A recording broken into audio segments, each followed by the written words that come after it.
Ravi Dubai चला गया और दिन रात मेहनत मजदूरी करके हर महीने लाखों रुपए कमाकर माँ को भेजता। तो सारे बहन भाइयों की शादियाँ हो गईं। तो माँ ने सोचा अब रवि को बुलवाकर उसकी शादी भी कर देती हूँ। तो बहन भाई बोले, माँ अगर तुमने उसकी शादी कर दी तो सारे पैसे पत्नी को भेजने लगेगा और तुम्हारे हाथ कुछ नहीं आएगा। तो माँ बच्चों की बातें सुनकर लालच में आ गई और रवि की कमाई सब खाते रहे। 10 साल बाद रवि घर आया तो कुछ दिन बाद सब कहने लगे अब वापस चले जाओ।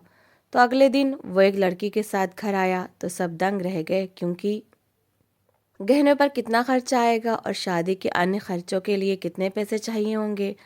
आप मुझे अंदाज़ा लगाकर बता दीजिए। अभी तनख्वाह मिलने में 15 दिन बाकी हैं, मैं हिसाब लगा लूँगा। अगर ज़्यादा पैसों की ज़रूरत हुई तो मैं और ज़्यादा ओवर टाइम कर लूँगा ताकि पैसे पूरे करके आपको भेज सकूँ। रवि ने माँ को ड्यूटी से वापस आकर फ़ोन किया था। इधर उधर की बातों के बाद वो सीधा असल बात पर आ गया था ताकि शादी पर आने वाले खर्चों का विवरण पता कर सके। बेटा, बस 7 लाख रुपए की ज़रूरत है, गहने बनाने हैं और मैरिज हॉल बुक करना है। इसके अलावा सब कुछ फाइनल हो गया है। जो तुमने पिछले महीने पैसे भेजे थे वो काफ़ी हो गए थे। माँ ने एक बार फिर लंबा चौड़ा खर्चा रवि के सामने रख दिया। रवि ने खामोशी से सब सुना, दिल में ही हिसाब लगाने लगा। 7 लाख एक बहुत बड़ी रकम थी। उसने प्रणाम किया और फ़ोन बंद कर दिया। फ़ोन रखते ही वो थकन से बिस्तर पर बैठ गया। दिन भर की ड्यूटी ने शरीर तोड़ दिया था, मगर दिमाग अभी भी चल रहा था। उसने खाना खाया, कपड़े बदले और दोबारा ओवरटाइम के लिए निकल पड़ा। माँ ने 7 लाख रुपए मांगे थे, जो वाकई बहुत ज़्यादा थे। इन पैसों के लिए उसे कम से कम रोज़ाना 8 घंटे अतिरिक्त काम करना पड़ता, तब जाकर कई महीनों में ये रकम जमा हो सकती थी। वो दिन रात मेहनत में लग गया। एक बार फिर अपने बहन भाइयों के लिए जी तोड़ मेहनत करने लगा। उसे बाहर आए 4 साल हो चुके थे, मगर वो एक दिन भी सुकून की नींद नहीं सोया था। उसने कभी दोस्तों के साथ पार्टियां नहीं की थी, कभी गलत रास्ता नहीं अपनाया था, कभी कभार अच्छा खाना खा लेता था, मगर वो भी हद में रहकर, क्योंकि उसके कंधों पर बहुत जिम्मेदारियां थीं। वो जिम्मेदारियां जिन्हें निभाते निभाते उसके अपने कंधे झुकने लगे थे। वो 6 बहन भाई थे। पिताजी बहुत पहले गुजर गए थे। माँ ने मेहनत मजदूरी करके किसी तरह बच्चों को पाला था। बहन भाइयों में रवि का नंबर तीसरा था। बड़े दोनों भाई भी काम पर लग गए थे। माँ लोगों के घरों में काम करती थीं, तब जाकर गुजारा होता था। समय बीतता गया, माँ बीमार रहने लगी, हाथ कांपने लगे, कमर झुक गई। भाइयों ने माँ का काम भी छुड़वा दिया। घर में एक बार फिर लाले पड़ गए। कई कई दिन पेट भरकर खाना नसीब नहीं होता था। कभी सिर्फ रोटी होती थी, कभी सिर्फ चाय, कभी बच्चों को देखकर माँ खुद भूखी रह जाती थी। रवि अक्सर माँ का वो चेहरा याद करता था जब वो भूख छुपाकर मुस्कुरा देती थी। वो मुस्कुराहट रवि के दिल में तीर की तरह लगती थी। रवि ने सोचा कि वो बाहर जाकर अपनी किस्मत आजमाएगा। माँ के पास जमा पूंजी के नाम पर बस एक सोने की चेन और 2 कंगन थे। वो कंगन रवि की नानी के थे, जो माँ को विरासत में मिले थे। वो काफ़ी भारी थे, चेन बहुत पतली सी थी। माँ ने वो दोनों चीज़ें लाकर रवि के सामने रख दी। माँ ने कहा, मेरे पास तो यही है, तुम देख लो बाहर कैसे जाना है। रवि की आंखों में नमी आ गई। वो गहने नानी की आखिरी निशानी थे, मगर हालात ऐसे थे कि त्याग करना ही पड़ा। रवि ने बड़े भाइयों से बात की, उन्होंने भी हामी भर ली। सबका यही फैसला था कि रवि बाहर जाएगा। रवि एक दोस्त के ज़रिए बाहर जा रहा था। उसके दिल में उम्मीद जाग उठी थी कि अब हालात बदलेंगे। बड़े भाइयों ने अपनी कमेटियों के पैसे एडवांस में उठाए, कुछ उधार भी लिया गया और इस तरह रवि को बाहर भेज दिया गया। जब रवि जहाज़ में बैठा तो उसकी आंखों के सामने माँ का झुका हुआ चेहरा घूम रहा था। बहन भाइयों की खाली नज़रें सामने आ रही थीं। उसने दिल में वादा किया कि वो खुद भूखा रहेगा, मगर घर में किसी को भूखा नहीं रहने देगा। बाहर आकर उसने चैन नहीं देखा। फैक्ट्री, ओवरटाइम, थकन, पैसा, खामोश रातें और तन्हा कमरा, यही उसकी ज़िंदगी बन गई। वो अक्सर बिस्तर पर लेटकर छत को देखता रहता था और सोचता था कि ये सब किस लिए है। फिर माँ का चेहरा सामने आ जाता था। वो दोबारा हिम्मत पकड़ लेता था। अब एक बार फिर शादी के खर्चों ने उसे निचोड़ दिया था। 7 लाख की रकम उसके लिए पहाड़ जैसी थी, मगर रवि हार मानने वालों में से नहीं था। वो जानता था कि उसकी मेहनत ही उसके घर वालों की खुशी है। वो फैक्ट्री में मशीनों के शोर के बीच खड़ा था। हाथ काँप रहे थे, शरीर टूट रहा था, मगर दिल में सिर्फ एक ही आवाज़ थी कि बहन की शादी है, माँ का मान है और रवि कभी अपने घर वालों को टूटने नहीं देगा।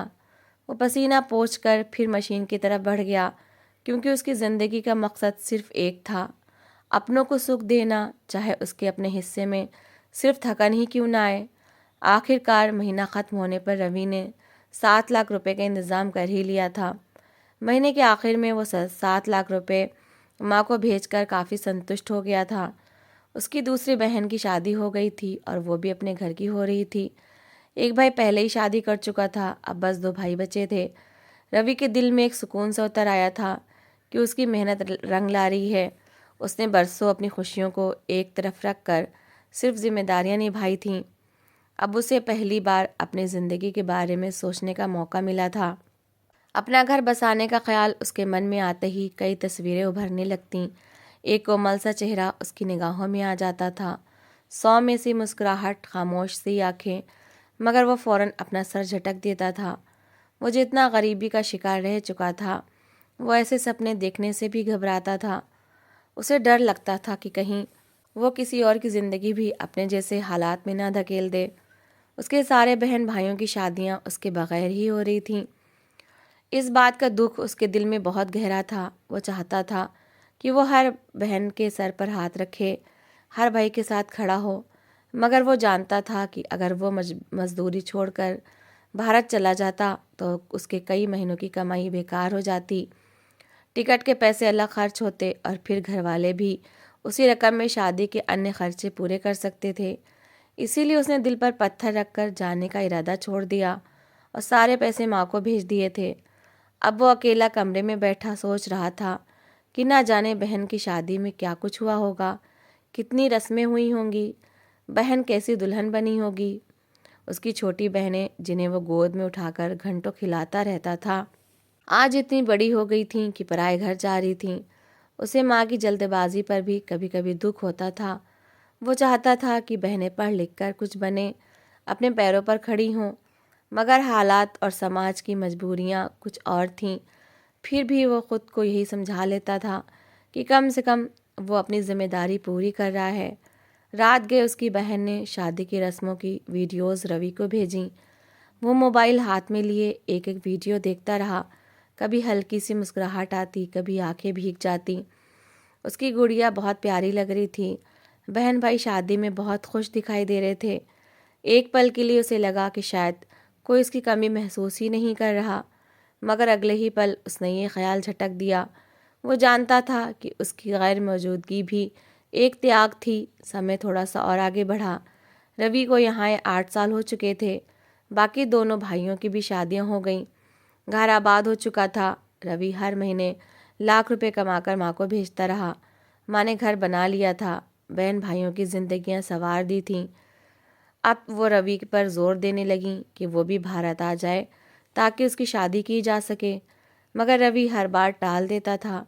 वो चाहता था कि पहले अपनी पत्नी के लिए एक अच्छा सा घर बना ले, ज़िंदगी की सुविधाएं जुटा ले, फिर किसी को अपनी ज़िंदगी में शामिल करे।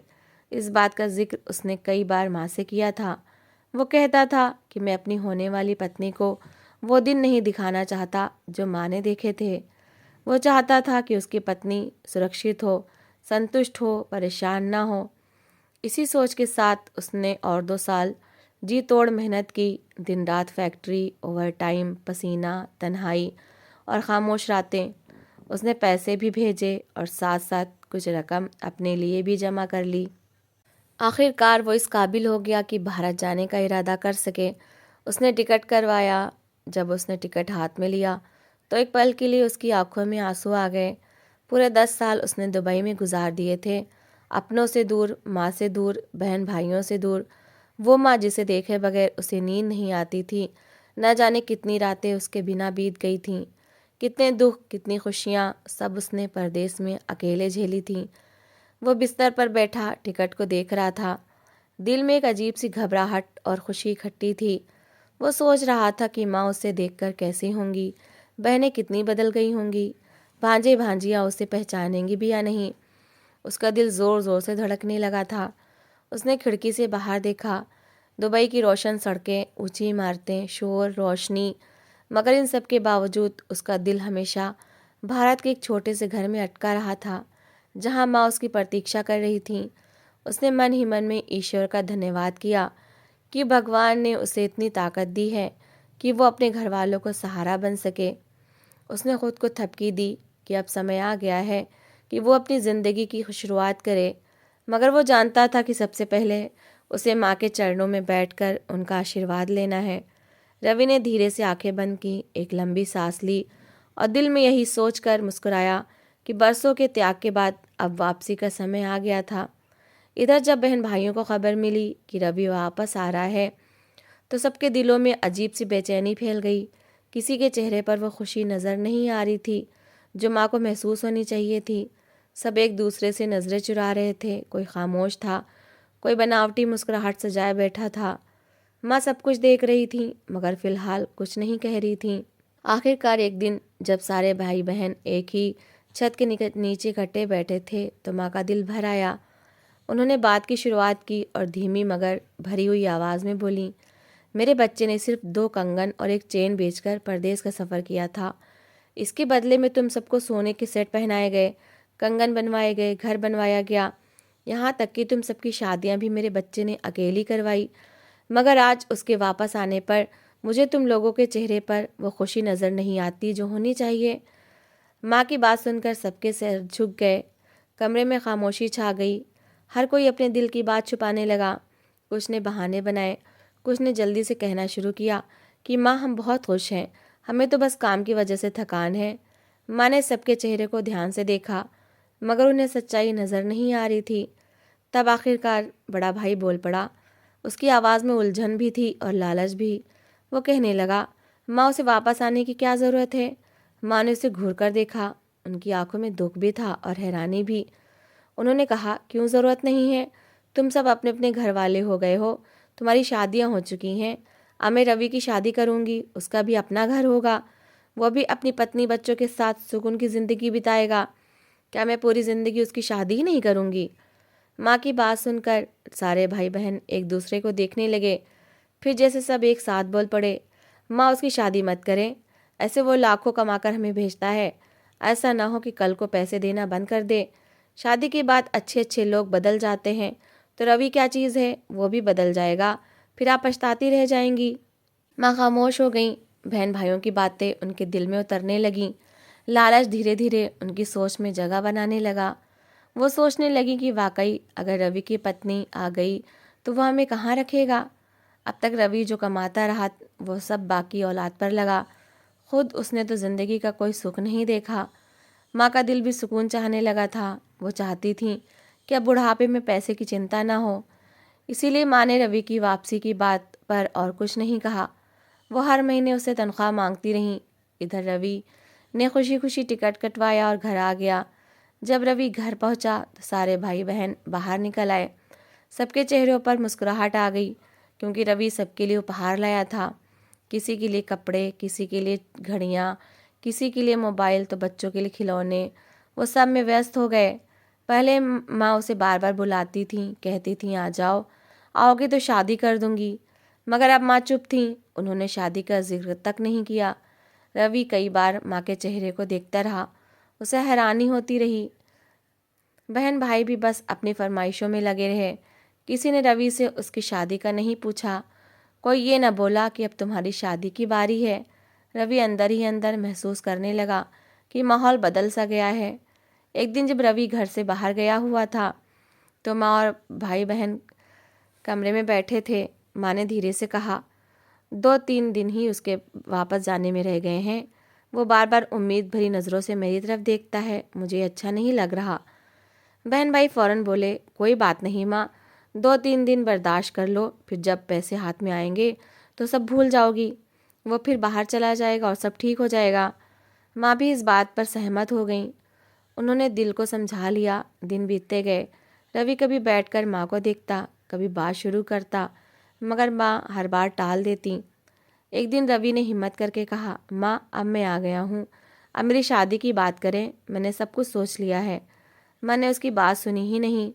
उन्होंने बात बदल दी, किसी और विषय पर बात करने लगीं। रवि हैरान रह गया, उसका मुंह खुला का खुला रह गया।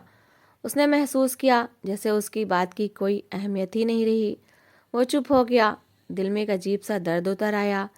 जिस माँ के लिए उसने 10 साल त्याग किया था, आज वही माँ उसकी बात सुनने को तैयार नहीं थी। कमरे में बैठा रवि सोचने लगा कि शायद अब उसकी ज़िंदगी का इम्तिहान किसी और मोड़ पर आ गया था, जहाँ त्याग के बदले में प्रेम नहीं बल्कि स्वार्थ खड़ा था। वो चुपचाप बाहर निकल गया, मगर दिल के अंदर सवाल और शोर मचा रहे थे। क्या वाकई उसकी अहमियत सिर्फ पैसों तक रह गई थी? 2-3 दिन बाद बहन भाइयों ने माँ ने आखिरकार उसे वापस जाने के लिए विदा कर दिया था। मगर अगले दिन रवि घर वापस लौट आया तो उसके साथ एक लड़की भी थी। वही कोमल सा चेहरा जिसका अक्स बरसों से रवि की निगाहों में बसा हुआ था। सादे कपड़े, झुकी नज़रें और चेहरे पर अजीब सा सुकून। रवि ने दरवाज़ा खोला और अंदर कदम रखा तो सब बहन भाई एकदम चौंक गए। माँ के हाथ से गिलास छूटते छूटते बचा। कमरे में जैसे सांसें रुक गईं। रवि ने धीमी आवाज़ में प्रणाम किया, फिर उस लड़की को अपने साथ आगे बढ़ाया। उसकी आवाज़ मजबूत मगर नरम थी। माँ, ये मेरी पत्नी है, मैं इससे विवाह कर चुका हूँ। माँ की आंखें फैल गईं। बहन भाइयों के चेहरों का रंग उड़ गया। किसी को समझ नहीं आ रहा था कि क्या बोले। कुछ पल खामोशी रही, फिर रवि ने खुद ही बात आगे बढ़ाई। ये उस दोस्त की बहन है जिसके ज़रिए मैं बाहर गया था। उसने मेरे साथ 10 साल काम किया। मेरी मेहनत, मेरी ईमानदारी और मेरे घर वालों के लिए दर्द उसने खुद देखा। वो जान गया था कि मैं सिर्फ पैसा नहीं कमाता बल्कि रिश्ते निभाता हूँ। उसने खुशी से अपनी बहन मेरे नाम कर दी। उसी दिन विवाह करवा दिया और इज्जत से विदा भी कर दिया, क्योंकि मैंने उसे अपनी ज़िंदगी का हर सच पहले ही बता दिया था। लड़की ने नज़रें झुकाकर माँ के चरणों को स्पर्श किया। उसकी आंखों में आदर भी था और अपनापन भी। माँ का दिल हिलकर रह गया। वो कुछ बोल ना सकीं, बस खामोशी से उसे देखती रहीं। कुछ दिन रवि घर में रुका। माहौल बदला था। बहन भाई अब पहले जैसे नहीं थे। फरमाइशें कम हो गई थीं। नज़रें झुकी रहती थीं। रवि ने किसी से शिकायत नहीं की, ना माँ से, ना किसी भाई बहन से। वो बस मुस्कुराकर सबके काम आता रहा। कुछ दिन बाद रवि ने माँ को पास बिठाया। धीरे से कहा, माँ, मैंने यहाँ अपना अलग घर लेने का फ़ैसला किया है। मैं दुबई वापस नहीं जा रहा। मैं यहीं कारोबार शुरू करूँगा। भगवान ने मुझे इतनी बचत दे दी है कि अब किसी के आगे हाथ नहीं फैलाना पड़ेगा। माँ की आंखों में आंसू आ गए। रवि ने आगे कहा, माँ, मैंने 2 साल की कमाई पूरी आपको नहीं भेजी थी, कुछ अपनी ज़िंदगी के लिए भी रखी थी। मैं चाहता था कि मेरी पत्नी सुरक्षित हो और आप भी सुकून में रहें। कुछ ही समय में रवि ने एक छोटा मगर सुंदर सा घर ले लिया। साफ कमरे, रोशन आंगन, सुकून भरा माहौल। उसने अपनी पत्नी को वहाँ शिफ्ट कर दिया। फिर धीरे धीरे अपना कारोबार शुरू किया। दिन भर मेहनत, शाम को घर वापसी और दिल का सुकून। वो अक्सर रात को बैठकर भगवान का धन्यवाद करता था और सोचता था कि अगर मैं सारी कमाई माँ के हाथ में दे देता तो शायद आज मेरी अपनी ज़िंदगी ना बनती। भगवान ने मुझे बुद्धि भी दी और धैर्य भी। रवि ने माँ को भी अपने साथ रखने का फैसला किया। उसने माँ का हाथ पकड़कर कहा, माँ, अब आप मेरे साथ रहेंगी। आपने पूरी ज़िंदगी हमारे लिए त्याग किया, अब मेरी बारी है। माँ की आंखों से आंसू बहने लगे। उन्हें पहली बार एहसास हुआ कि जिस बेटे को वो सिर्फ कमाने वाली मशीन समझने लगी थी, वो दरअसल सबसे ज़्यादा प्रेम करने वाला था। कोमल चेहरे वाली बहू को माँ का सहारा बनाया। उनके लिए चाय बनाई, दवाइयाँ समय पर दी और घर को वाकई ही घर बना दिया। रवि शाम को जब दरवाज़ा खोलकर अंदर आता तो उससे सुकून मिलता था। न लालच, न मांगे, बस प्रेम, आदर और अपनापन। वो मन ही मन कहता था कि भगवान ने मुझे गरीबी दी, मेहनत दी, परीक्षा दी, मगर आखिरकार मुझे मेरी ज़िंदगी भी दे दी। तो दोस्तों, इस कहानी को लेकर आपकी क्या राय है, कमेंट बॉक्स में ज़रूर बताएं। और अगर आपको हमारी आज की कहानी अच्छी लगी हो तो प्लीज़ लाइक ज़रूर करें। अगर आपने अभी तक हमारे चैनल को सब्सक्राइब नहीं किया तो ज़रूर कर लीजिए। तो मिलते हैं ऐसी ही एक और मोटिवेशनल कहानी के साथ। Thanks for watching.